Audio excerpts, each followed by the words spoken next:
Family postpones Adriana Young's funeral. By news source Guyana. Hours before the scheduled start of her funeral, the family of 11-year-old Adriana Young, who was found dead in a hotel pool 2 Thursdays ago, announced the postponement of the service. The family did not provide a specific reason for the decision but stated that the public will be updated on new arrangements. In a heartfelt statement, Adriana's mother expressed her grief, saying, "My heart is shattered beyond words. As a mother, there is no pain greater than losing your child. She was my heartbeat, my everything.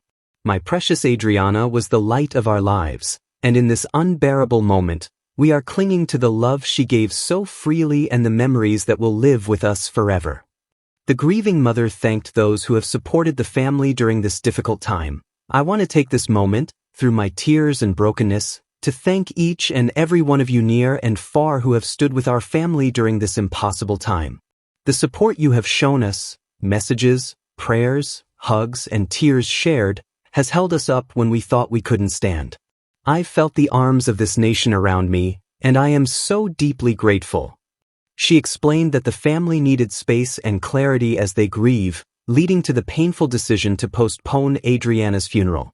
"Please know this was not easy, but we want to honor her with the peace, love, and dignity she deserves. We will announce new details once we are able. We ask for your continued prayers and understanding. My baby girl touched so many hearts, and that love, your love, is helping us find strength." This decision follows reports that the family initially sought a second post-mortem examination but called it off over the weekend. Adriana Young was found dead one day after being reported missing while at the Doubleday Hotel with relatives. A post-mortem examination concluded that she died by drowning. Argument over child's paternity leads to fatal chopping. Newsroom Guyana reports. A tragic chopping incident at Plantation Caracas, West Cange, also known as High Dam in New Amsterdam, has resulted in the deaths of Leon Fordyce, known as Nasty Man, a 45-year-old laborer, and 35-year-old Sean Timothy Lafleur. This violent confrontation erupted from a heated argument regarding the paternity of a 2-month-old child. The incident occurred between 11:30 p.m. and midnight on Sunday. Anganisha New Year, referred to as Angie, a 40-year-old mother of 8, is currently hospitalized due to her injuries. Fordyce and New Year were involved in a common-law relationship. A neighbor, who prefers to remain anonymous, reported being awakened shortly after midnight by cries for help. Sean's mother, 50-year-old Nicola Christine Lafleur, recounted that she spoke with her son shortly before receiving the distressing call about the incident. Upon rushing outside, she found Sean unresponsive on the roadway, suffering a severe head wound. When asked about the catalyst for the tragic events, Nicola revealed that her son had been upset over the paternity issue of the child. She said, "The child is my son's child," and my son said, "It's not his child. Because the child doesn't resemble the 2 children he has. This child is much darker," Nicola said. Witnesses indicated that following Angie's injuries, her relatives retaliated against Sean, inflicting the fatal wounds. As Sean lay unconscious, news of the incident quickly spread to his relatives, who, along with others, gathered at the scene of Fordyce's roadside shop. This publication understands that Fordyce was in the process of closing his shop when he was viciously attacked and subsequently killed. Investigations into this incident are ongoing, as authorities work to piece together the events that led to these tragic deaths. Nursing assistance sought for questioning over false claims in Adriana Young case. By news source Guyana. The Guyana police force is seeking to question a nursing assistant from Georgetown Hospital, identified as Tiana King-Lewis, regarding false claims made about her presence during the post-mortem examination of Adriana Young. In an audio recording, King-Lewis alleged that she attended the post-mortem examination, PIM, and was sent there by the Minister of Health. However, the minister has denied any knowledge of her or any prior communication. The police have contacted Darren Wade, the attorney representing Young's family, who confirmed that King-Lewis was not present during the PME. Dr. Caleb McClogan, also present during the examination on behalf of the family, corroborated this claim. The Guyana police reviewed video footage from the PME, confirming that King-Lewis was absent throughout the process. They stated that none of the 3 qualified foreign pathologists present consulted any nursing staff during the examination. The police described the recording as an attempt to create public mischief and obstruct justice. Consequently, they have issued a wanted bulletin for Tiana King-Lewis. Young motorcyclist killed in early morning collision in Linden. Newsroom Guyana reports. A road accident in the early hours of Saturday has claimed the life of a 23-year-old motorcyclist on Burnham Drive Public Road, Vismar, Linden. The deceased has been identified as Callan Sumner, of Central Amelia's Ward, Linden. The incident occurred at approximately 1:40 a.m. According to preliminary police reports, the collision involved a motorcar bearing registration number PWW 2029, driven by a lieutenant colonel of the Guyana Defense Force. The vehicle was heading south along Burnham Drive and was negotiating a right turn when it collided with a motorcycle, registration CP 6059, which was reportedly traveling north at a high speed. Sumner, who was not wearing a safety helmet at the time, crashed into the left front door of the car. The impact caused him to fall onto the roadway, where he sustained serious injuries. Public-spirited citizens quickly rendered assistance, transporting him to the Linden Hospital complex. Unfortunately, he was pronounced dead upon arrival. His body has since been taken to the Linden Senior Citizens Association Funeral Home's mortuary, where it awaits a post-mortem examination. Both the motorcar and motorcycle have been lodged at the Vismar police station and are set to be examined by a licensing and certifying officer. Meanwhile, the driver of the motorcar remains in police custody as investigations continue. Health Minister denies claims in viral voice note regarding Adriana Young's autopsy. Report by Newsroom Guyana. Minister of Health Dr. Frank Anthony has denied claims that he authorized the presence of a woman at the post-mortem examination of Adriana Young, conducted last Monday at the Georgetown Public Hospital Corporation, GPHC. In a statement on his official Facebook page, Dr. Anthony addressed an audio recording circulating online in which a female voice alleges she was sent by the minister to attend the post-mortem. The minister identified the voice as belonging to Tiana Serena Lewis King, a nursing assistant employed by the Ministry of Health and currently working at the GPHC. Dr. Anthony categorically denied any association with Lewis King. As far as I am aware, I do not know this person. I have never met this person and have never spoken to this person, he said. Therefore, assuming she was present, she was not there upon my instructions or on my behalf. The minister emphasized that the post-mortem procedure was videotaped, as is standard protocol, and a comprehensive log of all individuals present during the examination was compiled. He noted that Lewis King's name does not appear in the official record. The Guyana Police Force, responsible for documenting the examination on video, has also reviewed the footage and confirmed that Lewis King does not appear in it. The Guyana Police Force is investigating this matter, Dr. Anthony added. He further stated that he is consulting with legal counsel regarding potential action against Lewis King, whom he accuses of attempting to maliciously damage his personal and professional reputation. Auntie May turns 99. Guyana Chronicle reports. It was a joyful and unforgettable day in the community of Dry Shore as family, friends, and well-wishers gathered to celebrate a remarkable milestone, the 99th birthday of the beloved Mavis Hill, affectionately known as Auntie May. Adding to the significance of the occasion, members of the People's Progressive Party joined in the festivities. Director General of the Ministry of Agriculture, Mr. Madanlal Ramraj, along with Member of Parliament Nandrani Kunja, Regional Chairwoman Vilma da Silva, Regional Vice Chairman Mr. Hames Udit, Prime Minister's Representative Arnold Adams, and other regional officials gathered to honor Auntie May's extraordinary journey through nearly a century of life. The celebration was filled with joy, music, and heartfelt moments as the community came together to express admiration and affection for one of its oldest and most respected members. Beaming with happiness, Auntie May expressed her deep appreciation for the outpouring of love and the presence of so many familiar faces on her special day.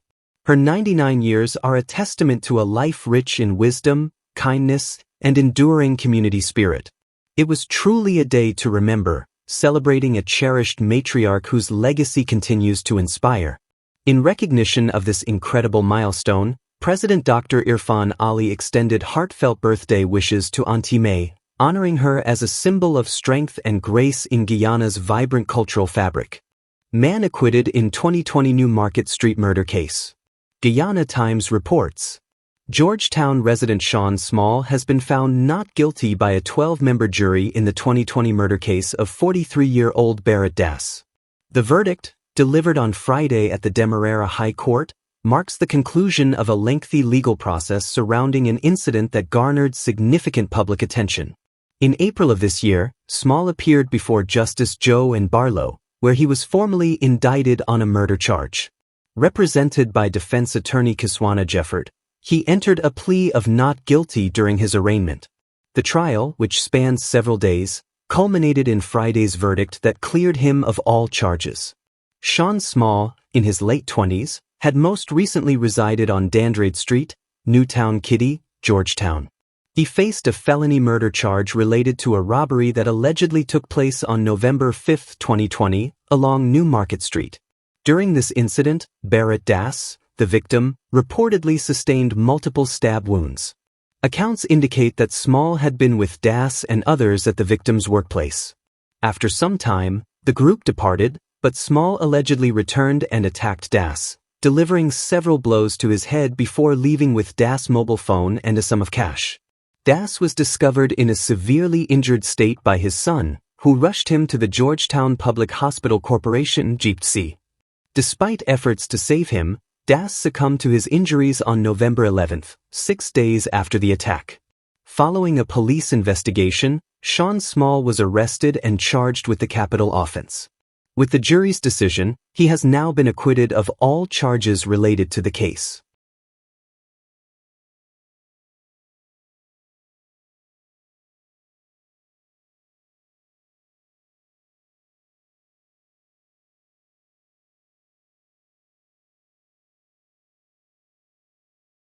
Diplomats appeal for peace amid national unease over Adriana Young's death. Newsroom Guyana reports.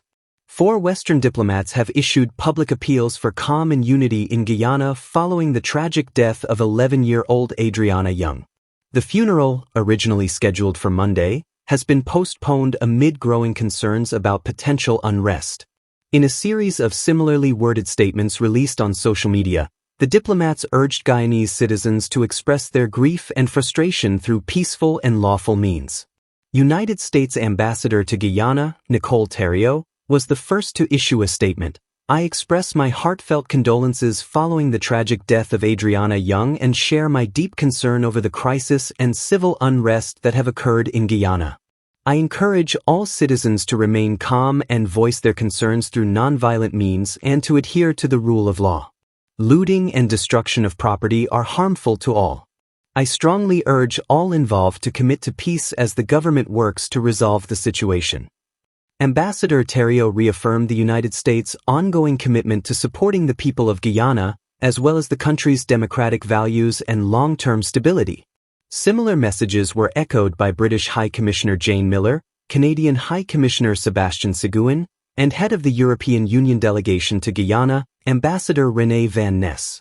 The calls for peace come as security forces and government officials express concerns about potential attempts to incite unrest during the funeral proceedings. The Guyana Police Force issued a public statement following a Facebook post by attorney Nigel Hughes, which alleged that individuals and organizations were plotting to disrupt the funeral. The police reported multiple attempts to reach Mr. Hughes by telephone. Although he later responded via WhatsApp, he declined to provide further details, citing the need to protect his sources. In its statement, the police assured the public that they would monitor the situation closely. We urge all citizens to respect the solemnity of the occasion and to cooperate with law enforcement. Let us honor the wishes of the family and ensure that Adriana Young is laid to rest in peace. The Ministry of Home Affairs also appealed for calm, noting that May 5 not only marked the planned date of the funeral but also coincided with the start of CXC examinations and National Arrival Day celebrations. The ministry emphasized the importance of maintaining a respectful and non-disruptive environment. In a separate statement, Adriana Young's family announced the postponement of her funeral, citing the need for space and clarity amid their grief. This was not an easy decision, the family said, but we want to honor her with the peace, love, and dignity she deserves. The date for the rescheduled funeral has not yet been announced. Jamaican national fined for attempting to obtain false Guyanese birth certificate. Guyana Times report. A Jamaican national has been fined $75,000 after admitting to making a false declaration in an attempt to obtain a Guyanese birth certificate under a fake name, with the aim of facilitating travel to Europe. Adrian Anthony Williamson appeared before Senior Magistrate Fabio Azor at the Georgetown Magistrates Court on Friday, where the charge was formally read to him. The court heard that on Tuesday, April 29, at Charlotte Street, Georgetown, Williamson knowingly signed a statutory declaration claiming he was born in Guyana and that his name was Jamal McAndrew, a claim he knew to be false. In court, Williamson stated that he was currently staying on the east coast of Demerara and had no family in Guyana. He explained that he was originally from Jamaica and had traveled to Guyana with the intent to visit other countries. He mentioned that a friend advised him that obtaining Guyanese documents could facilitate his travel to Europe. He told the magistrate that it was never his intention to remain in Guyana. "I know what I did was wrong," he said, apologizing to the magistrate and pleading for leniency. "I have no one here, and I'm willing to pay a fine, please, my worship." The prosecution objected to bail, citing the serious nature of the offense and noting that it carries a possible prison term of up to 1 year. Despite the objection, Magistrate Azor considered Williamson's remorse and circumstances, ultimately imposing a fine of $75,000 instead of a custodial sentence. Chinese national dies in workplace accident at Grove Storage Facility. Newsroom Guyana reports.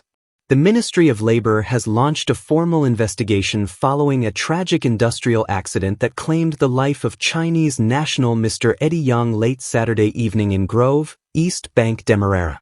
Mr. Young, a resident of Baggotstown, was fatally injured on May 3 at approximately 2346 HRS when a large quantity of glass stored inside a 40-foot container at the Zhengxian aluminium alloy doors and windows processing factory suddenly collapsed, trapping him beneath the weight.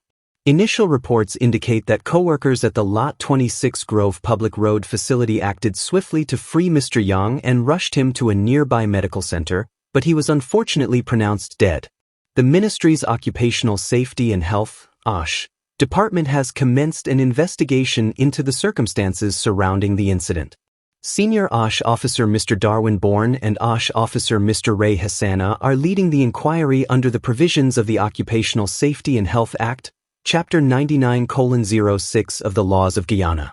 Minister of Labor Joseph Hamilton extended condolences to Mr. Yang's family, colleagues, and friends. He reiterated the ministry's call for rigorous adherence to workplace safety standards, stressing the urgent need to prevent such devastating incidents. This heartbreaking loss underscores the importance of maintaining strict occupational safety protocols, Minister Hamilton stated. "We urge all employers and workers to prioritize health and safety to avoid future tragedies." The investigation remains ongoing as authorities seek to determine whether negligence or procedural lapses contributed to the incident.